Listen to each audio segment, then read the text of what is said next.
So how you doing? Hey, I just wanted to go over a few things for you.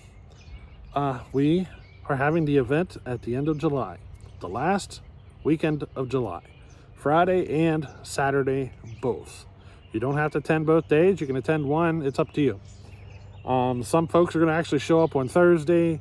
You know, I'm actually going to be off possibly the entire week prior to that. I know for certain I'm off Wednesday, Thursday, Friday, Saturday, Sunday, and Monday. But the event is on Friday and Saturday, and there's going to be some folks here that come a little longer. But I wanted to mention that we will be racing. I do plan on having races. This year is going to be kind of, how would you say, kind of figuring out how we're going to do it exactly, because I want to have a race that's like nothing nobody else does. You know what I mean? It's going to be something completely different.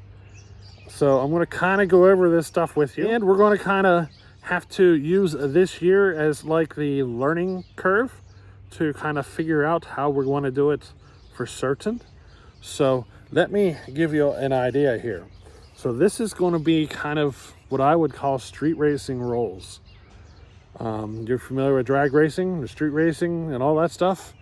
It's going to be kind of like that. It's all going to be based off a top 10 list. So you're going to have your name. As you win, you move up the list. It's going to be challenges. So if you're at the number 10 spot and you want to move up the list, you have to challenge the number 9 spot and win that race to take his spot. But this is where it's going to get interesting. There are no CC classes, nothing of that sort. You're going to bring your saws, you're going to borrow saws, you're going to do whatever you got to do to win your race. And whenever you issue your challenge, it's up to you to negotiate the terms of the race with the other person.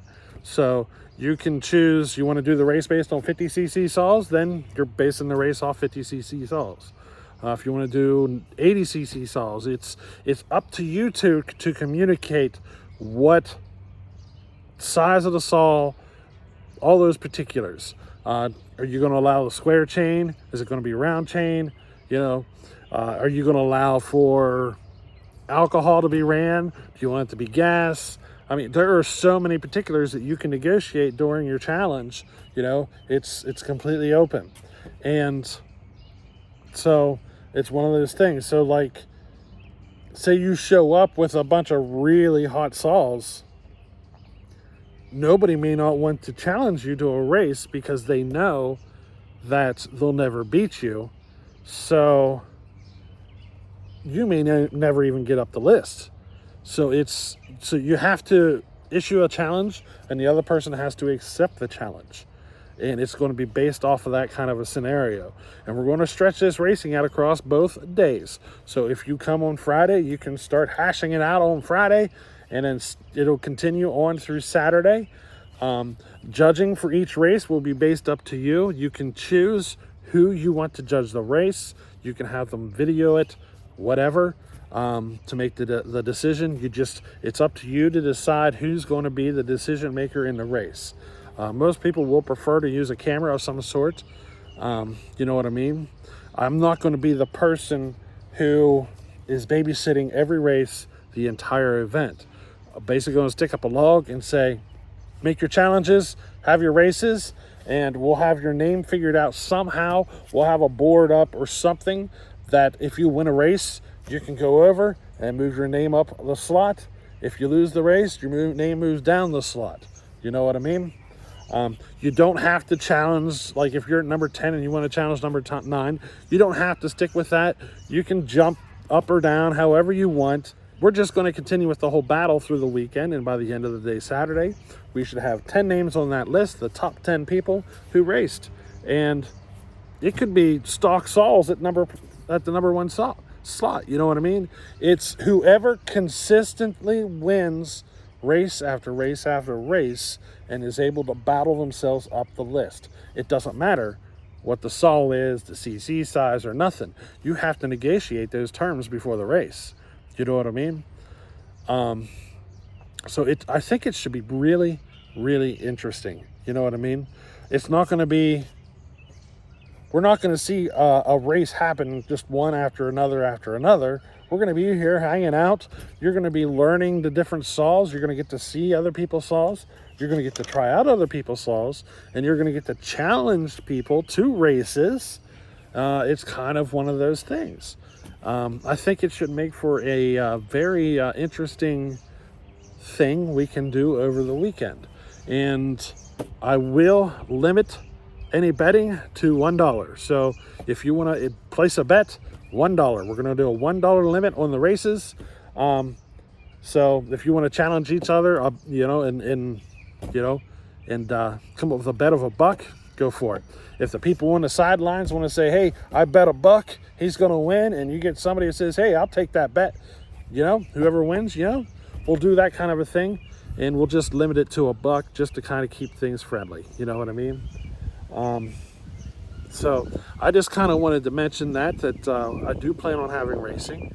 Now, I do not have time to go cut up cants and all that stuff. We're just going to race them whatever we got here. So this year is going to be, it's going to be more about having fun at it. We're just going to pick the log. I mean, you guys can pick the log.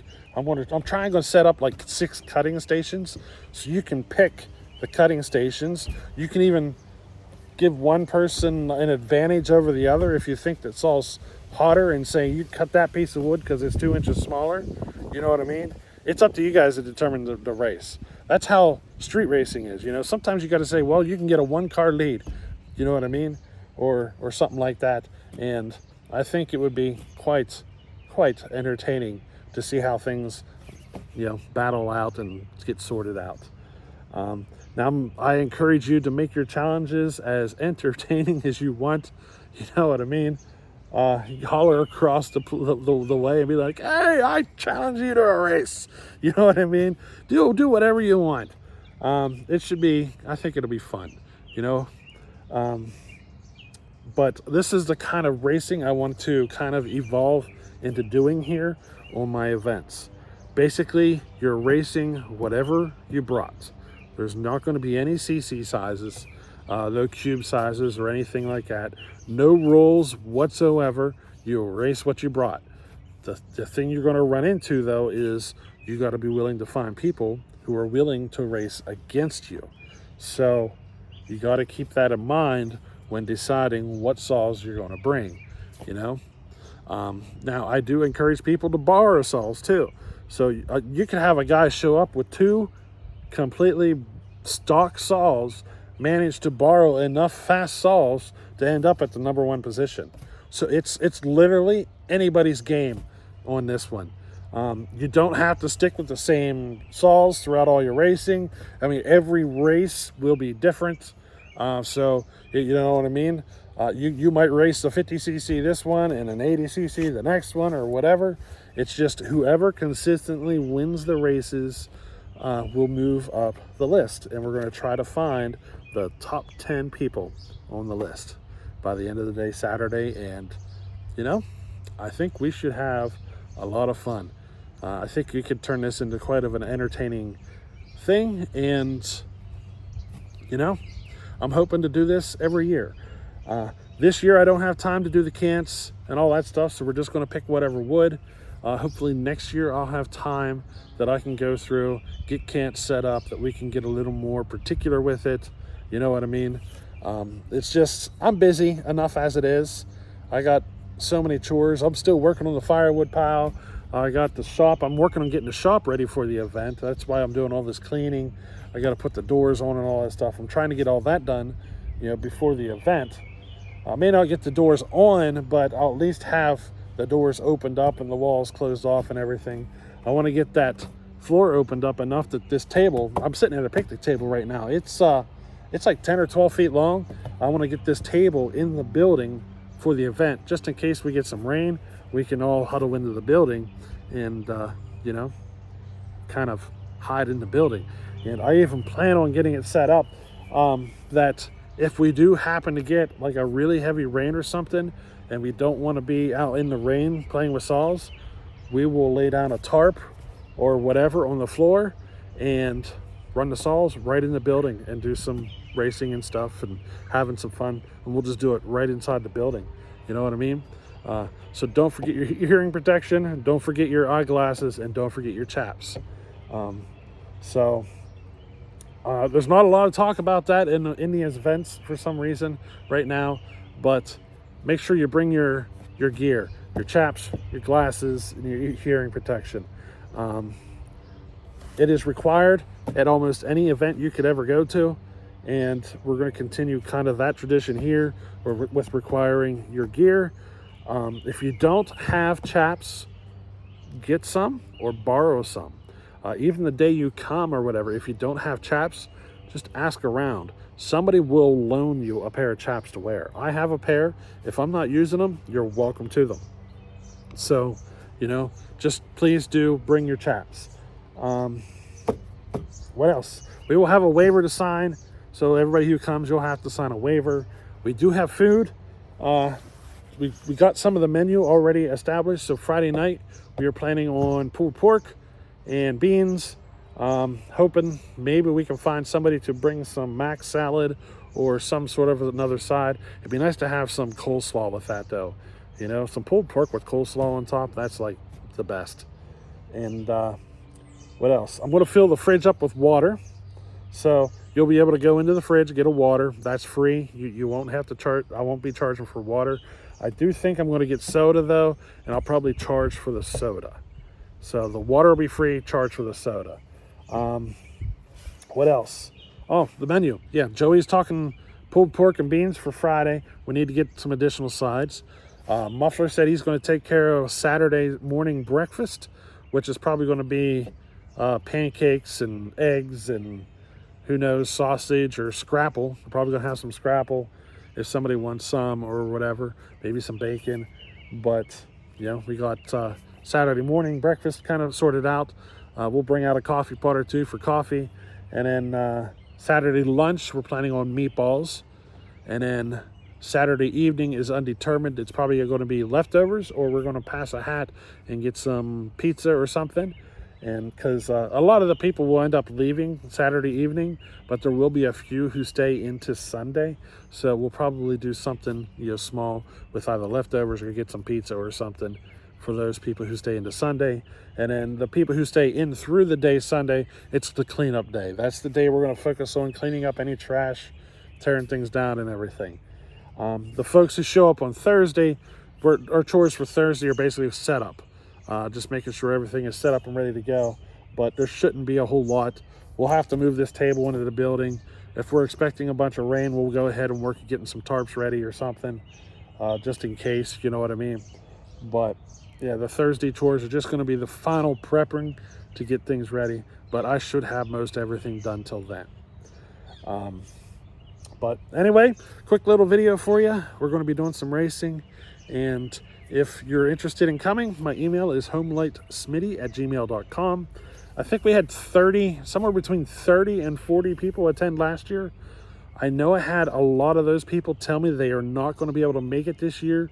It's a tough year for everybody. So if we don't have that many people, we don't have that many people. I know it is a tough year for people, and traveling expenses are tighter now and all that stuff. So, you know, some folks who were here last year may not be able to make it this year, but we might end up with, you know, new people coming this year and stuff. I know there's a couple of more local people that found me, and we're probably going to see some of them. So, yeah, hey, it should be fun. And don't forget your tents. Bring your camper if you want. If you got a big fifth wheel or something, it's going to be tight getting it up here, especially if we get a couple of them. Pop-ups are easy, but tents, you know, we had several tents set up here last year. I think we had a handful or so people show up with tents, and they camped out for it. So yeah, we have a lot of fun. But anyway, hey, I hope you enjoyed this one, and we'll catch you on the next one. Later.